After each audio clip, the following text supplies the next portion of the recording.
universities.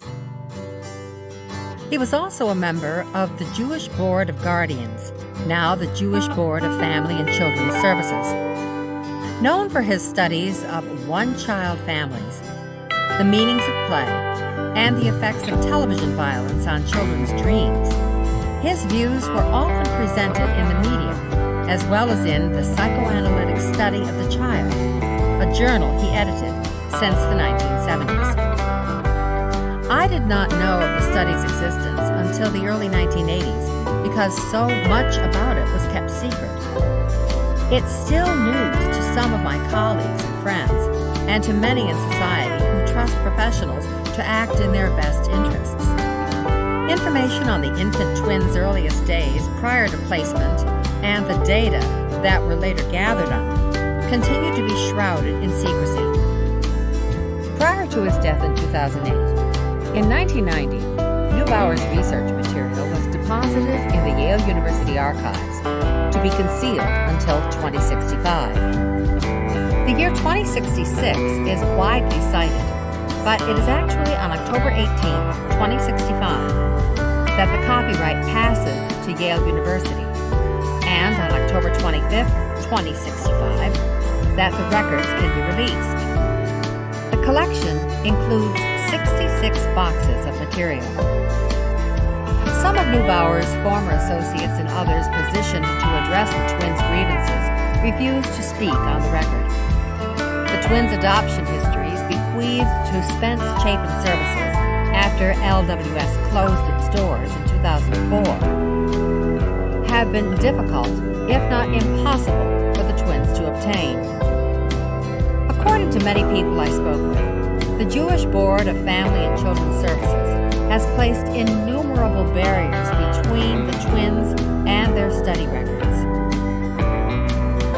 Why did I agree to do a book-length treatment of a controversial twin research project conducted over half a century ago? The years 2017 and 2018 saw the release of 2 documentary films related to this study: The Twinning Reaction and 3 Identical Strangers. These films gripped the public to a degree that even the directors and producers had not anticipated. Because purposefully sending multiple birth babies to different homes and recording their behavior undercover challenged belief in the sacredness of family ties and shattered trust in scientific integrity. People everywhere were talking about this study. At anniversary parties and birthday celebrations, I was suddenly the center of attention because of my ongoing twin research. In Southern California, where I live and work, casual conversations and social gatherings were often replaced by dialogue and debate. How could this happen? Guests demanded to know. What more can you tell us? It was no different among my professional colleagues. There's so much more that needs to be written about it.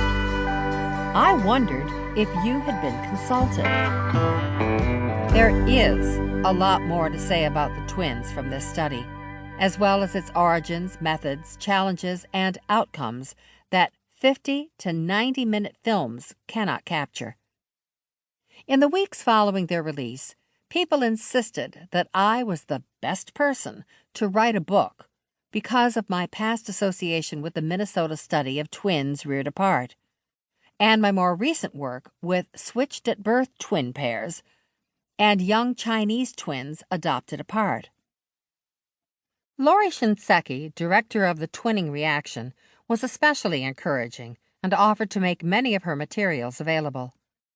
My boyfriend, philosophy professor Craig K. Ihara, argued that despite its dark side, the study warranted a place in the history of twin research. And when I gave lectures on my various twin research projects, audience members bombarded me with questions and comments about the LWS CDC study. I knew that the twins' stories needed to be told to help them gain information about their past, to help them understand their present, and to prevent such an episode from happening in the future. The twins and their parents have been angry, hurt, and confused.